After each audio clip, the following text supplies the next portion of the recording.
One of the hardest types of indie games for me to get into has always been horror.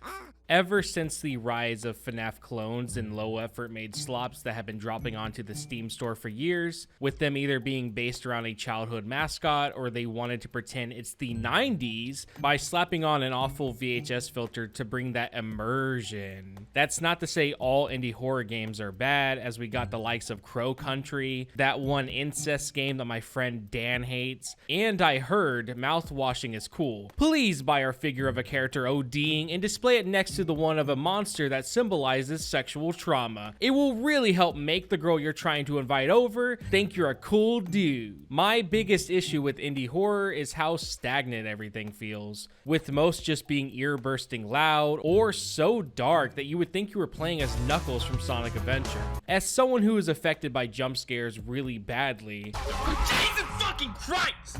I can say that there's a difference between a good jump scare and one that's only loud because it knows nothing else can bring fear to the player. Ghetto ass cheeks, or them big pale ass cheeks over the fucking bed and just thrash them with 3 condoms. I don't even feel anything. It's why I've always gravitated more to things like LSD Dream Emulator, Yumaniki, and other titles like it. The more abstract idea of fear without the loud bursting noises really helps me feel way more immersed. So to my surprise, when I found a title that captures the 2D aspects of Yumaniki mixed with the survival horror feel of Silent Hill, I was very intrigued. The game in question is called Seek by Cloud Lee. Not really much is known about them that I could find, but hell, a horror game that's only $4, why would I not try this? Just from the screenshots and video alone, you can really tell Cloud has a good knack for finding that horror vibe. I will be honest, going into this, I really had no expectations of this being anything more than fine. But after playing it,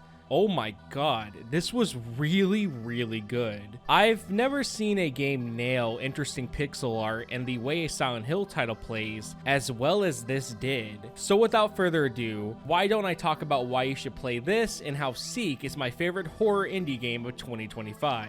Now, before I get into this, I will not be covering everything like I usually do on my other reviews, as I'll be taking a gory cuddly carnage approach, as I really want you guys to play this, as the dev put a lot of work into this from what I could see, and I feel it deserves your time of trying it out. I would feel really bad spoiling everything this has to offer and maybe affecting its sales in any way, so please try this out if you can, but do note there will still be some spoilers as I do want to cover specific things, but nothing major. With that being noted, let's seek our way into this horror 2D adventure.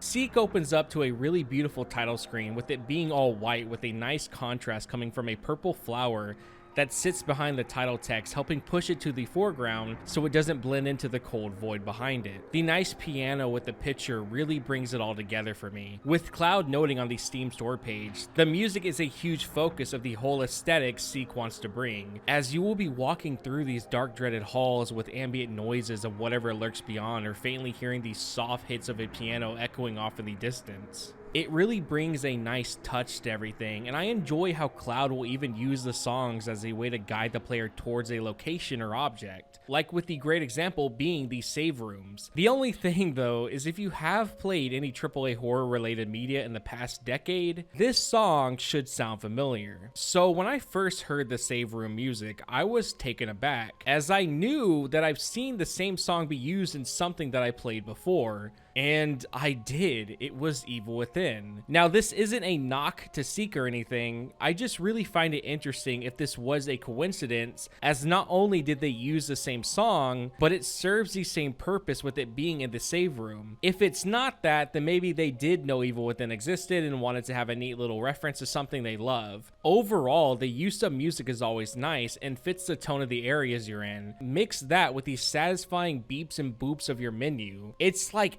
ASMR to my ears. I feel like this is something that game devs forget a lot of, is how impactful your menu sounds are to the experience, especially if you need to be in them quite a lot. When we start our adventure, we're greeted by our female protag, who's your typical black hair anime girl named Alice, with her feeling like life has become stagnant, as she's always sticking to the same routine as each day passes, with her wishing something could finally shake things up, but like every wish, it's not always what you want. Now, jumping into gameplay, you will notice the visuals from before to now are quite different, and I find the change between the two styles to be really cool. Having the in-world visuals be more of its own thing with blocky 2D sprites and simplistic textures, comparing it to whenever the game needs to show something up close. It has a very nice anime charm, and I really like that you can see Alice's face whenever she talks, with even different expressions for how much health she has left. I will be honest, however, at first, I found the visuals to be kinda whatever. I didn't hate them per se, but I wasn't really fond of them either. But after playing and really diving into the world of Seek, I'm in love with how everything looks, as the blocky sprites actually help the player's mind get to work and fill the blanks of what you're actually seeing. It's the main reason why Pokemon cutscenes on the DS look fine compared to whatever the fuck they're doing now. That lack of real detail helps our brain fill the rest in, so we don't actually need to question what we're seeing. Even then, if you were somehow confused, Alice will have a lot to say about things you interact with, helping give more of an insight on her or what she's thinking about in the current situation, which was a huge charm for me when I played Silent Hill 2 on the PS2. This visual idea really comes more into play when we start to encounter things later on. But going back to Alice, she talks about how her dad returned back home with a mirror and wanted us to go look at it. So with nothing to do besides push this chair around for way longer than I would like to admit,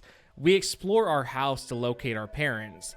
I want to know what kind of job Alice's mom and dad have, because how the hell are they affording a house this huge? Like, I'm not even joking, look at this. It's full of long, sprawling hallways, almost seeming endless. We do find her mom and dad, and they really are kind of just whatever. Our dad tells us we should go see the mirror he brought back, while making sure to remind us not to stay so isolated in our room, which her dad must not understand. As a R34 furry inflation artist, our room is our sacred place. We can't just talk to people anymore. That's not the meta, dude. We're jerking it off to Fat Pikachu. I mean, come on, dude. Now, besides our parents, you can find other things around the house, like this mysterious newspaper that talks about how a lot of students have been going missing, with some of them disappearing from their homes without a trace, or being taken while walking back from school. With there not being any real leads to why or how these people are disappearing, it creates a lot of wiggle room for our imagination to run wild. Oh boy, I sure hope I don't get kidnapped as well. We head back to our room and decide to sleep, but we appear to have a strange dream. What looks to be us crying, with text appearing asking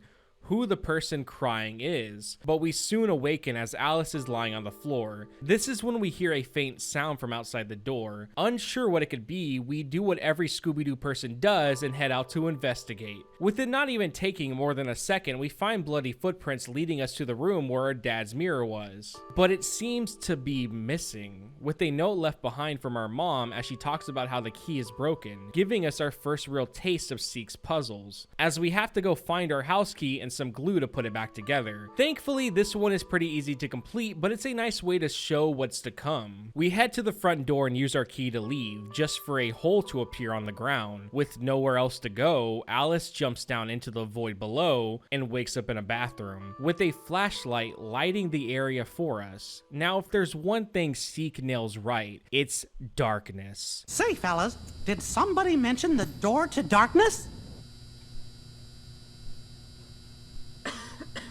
Darkness? The flashlight really feels needed, as without it you can't see anything, making the player really have to rely on where they're facing. Now, I've played a few games before like Yomawari where the flashlight was needed, but not really for lighting your way. But Seek, however, relies heavily on it. Going back to how your brain will fill in the details of things around you, Seek has a nice shadow effect for the flashlight. If you look beyond where the light can't reach, the darkness will appear to jump and move like it's desperately trying to avoid you, really helping trick your brain if that movement was the darkness itself or something using it to hide from you. It's amazing and well done, especially for 2D pixel art. I found myself actually quite nervous a few times to walk around and find my way through the dimly lit hallways because of how impactful this lighting and low detail pixel art form together. The game somehow found a way to trick your brain into really doing a lot of the legwork for pushing the visuals, and I give full props to Cloud. It's something I will say you'll notice way easier if you play this instead of watching a video. But with us leaving the bathroom, we're now outside a snowy area, with Alice questioning where we've been brought to. With her barely able to make out a house up ahead, she decides to head over to it, with the hope someone may be home. The thick snow surrounds us, with her light acting as the only guide for us to see her. It's again amazing how much Seek really pushes the visuals of very simple 2D art. I also love how the text fades onto the screen as you walk down the path, just for it to overtake everything, letting us teleport closer to the building, giving us a very seamless and unique loading transition. Now outside, we come across another newspaper as it talks about, oh Jesus, yeah. So, I think I'll bring up the writing. On one hand, it's pretty decent at times, and I feel it does a good job at telling you just enough to have you come to your own conclusions about what you're seeing. But other times we get sentences like this. It's straight to the point, and this can be kind of a detriment to the overall plot. Now, most of the game will be taking place in this very orphanage that we're at right now, which is why I find it kind of bad it outright tells you what happened here, as I think building up the suspense of the atrocities that occurred at this property would have been a much more impactful way of delivering it to the player. That's not to say there's not mystery here to still find, it's just more on the lines of what happened to everyone after said crimes have taken place. A lot of the word choices and how it's delivered wouldn't be how any newspaper would inform the reader of said events. I doubt any news place would use sentences like, moreover, the girl was his own student. It's again nitpicky to bring this up, trust me, I understand. But when the other writing is really good and does follow a more believable delivery, it makes me wonder why this specific paper doesn't. It does give us other details about how people were wanting the place to close down, with protests even forming with the hopes their demand would be met because of said actions done by the specific staff member, with the townspeople going on about how everyone who works here failed to protect the kids, so everyone should be at fault. Alice mentions that the paper seems like it was from 10 years ago, helping us form a time frame of how long the orphanage has been abandoned. Inside, however, for a place that seemingly is deserted, it looks brand new, with the wood floor so shiny the lamps above reflect off of it. It almost seems more eerie that a place left to rot for 10 years seems steward than most lived-in facilities. Now, once you find the map, this is truly when the Silent Hill influences take over. Just like James, Alice will draw, write notes, and help you remember stuff as you progress through the area, with it all being done seamlessly in-game. I like as well if at any point you need to cross-examine info from documents you found, Alice will have them with her at all times. Everything the player could need to work through the many locked doors and long hallways is here at your fingertips. And to me, it's insane to see how many other horror games struggle to get stuff like this right. Then here comes Seek, something that's only $4, showing how it's done. Now to talk about the orphanage, it's quite the map with an upstairs, basement, and west and east wings to explore. I was very surprised how varied the locations of the orphanage can appear, having it where you can actually remember and memorize where things are. I found the basement to be one of the more interesting places to check out, with it having you move the power around to unlock certain doors, making it tricky to navigate. But you will realize pretty fast that most doors and places you can come across are locked. Just like every Silent Hill game, we gotta work through every nook and cranny, uncovering keys and the occasional note leading us somewhere. I really do love how Seek will leave notes that appear to be written by other people who got stuck here trying to find their way out. Like this one here, not only does it help the player get more info that others have also found their way to this abandoned building at some point, it also informs you of the main puzzle that needs to be solved. This door with the symbols on it, as 3 spaces need to be filled to open it. With this seeming to be our only way out, it's now up to Alice to find the 3 pieces to escape. But like most situations in horror games, that's always easier said than done. Now besides the map, the pause menu showing your health with the heart rate monitor screen is very reminiscent of the way it's done in Silent Hill 2. Adding on to the fact, you can combine items in the menus to help form new pieces for the puzzle you come across. It is very easy to say this is a nice 2.5D Silent Hill clone, but having a big area with locked doors and combinable items doesn't automatically mean you nailed the Silent Hill experience, as something has to impede your progress, which, oh my god dude, does Seek nail the monsters. Throughout your aimless wandering, you will hear strange noises. It's not long till you come across the first nightmare's creature. Now, as far as I'm aware, these things don't have names, nor does anyone really ever give you info about them as far as I could find. One of the biggest traits about them is that these guys can't fully die, as they will get up after being knocked down once a set amount of time passes and begin to roam the halls. The best way to describe these creatures is a walking static man, as their sounds will pierce your ears when they notice you and their bodies distort like static. The most common one will be this guy here. While looking scary, they're not really much of a threat, as all they will ever do is rush towards you and slash once they're close enough, with more showing up later on that are way deadlier. A lot of the times when you damage them, you can see their bodies spaz out on the floor, showing they're still alive, with them usually taking around 3 to 5 shots to fully take them out. It's again why fighting these guys is pointless and should be avoided at all costs, which really helps add to that survival horror aspect. I also love these creatures' appearances, man. The very simple pixel art brings a lot of the confusion to what they're supposed to be, harping back to how the brain kicks in to fill what it can, making these static beings a real nightmare to find.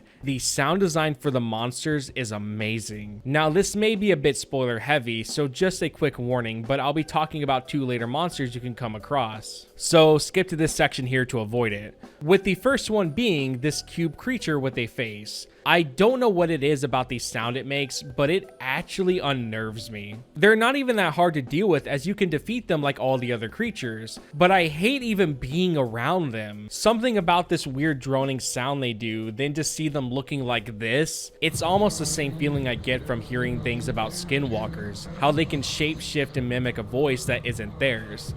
This thing gives me that same vibe, but on the other side, there's this monster that I find to be very unique, but the sound it makes is kinda lame. Now, if you remember, I stated that some objects like this chair can be pushed around by the player. Well, this isn't just for show. It can actually be helpful for detecting a specific enemy, with this one that is always invisible.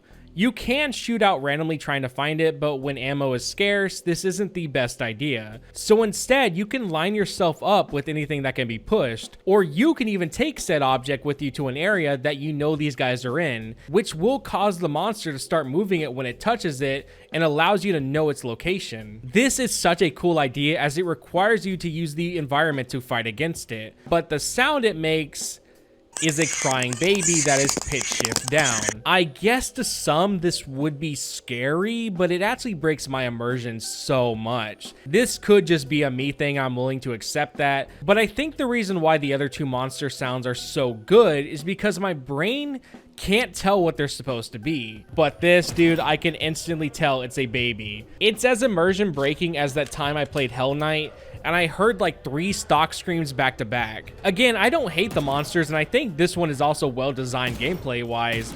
It's just the sound isn't doing it for me. But you may be asking, how do we deal with said creatures? Well, with the power of God. Throughout the game, you will come across multiple weapons, with 3 of them being guns. A pistol, shotgun, and a rifle, just like Silent Hill 2! All in all though, these pretty much control the same, with this taking inspiration from 2D top-down shooters, and I can say right now, if you plan to ever make a 2D shooting mechanic for a top-down game, just do what this one does because it's perfect. As you hold a button to aim and use your control stick to move the cursor, with the longer you let it sit in one place, the better your shot will be. It somehow makes it not only intuitive to aim and fire, but brings the same feeling that survival horror games face when it comes to needing to time your shots and make every bullet count. And I really like that you have to make sure you reload, as if you don't, you will be at a disadvantage. I do kind of wish that the other guns felt different to aim and use in some way besides just the bullets coming out being different, but I think what is here works fine.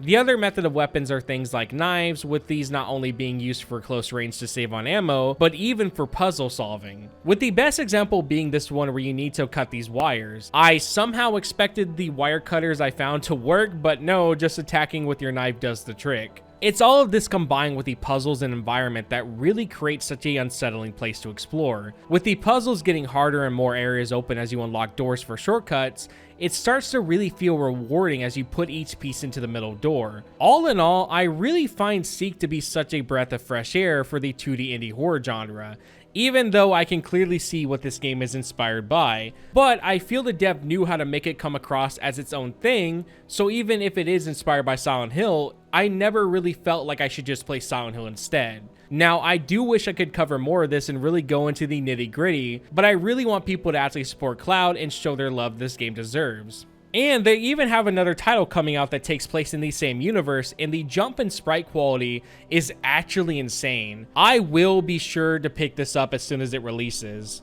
I do also want to mention this, as my experience for this was really interesting, as there's not a single walkthrough for this that I could find, meaning whenever I got stuck, I had to figure it out myself, hampering back to how it felt to play games growing up. With not being able to access the answers with a simple Google search, you're now having to rely on your brain and the experiences being well made enough to guide you through it. Now, there is technically a guide, but the person who wrote it decided to use neon signs for it, so I can't fucking read this. Now, if you do decide to play this, my only advice to you is to make sure you get all the flower petals you come across for the true ending. But yeah, that was Seek. A very nice 2D Silent Hill inspired time, and again, for only $4, I feel this is such an insane deal, why not pick it up? But with that, we're now finally on to the last episode of 61 Days of Spook. Hope to see you guys next Friday.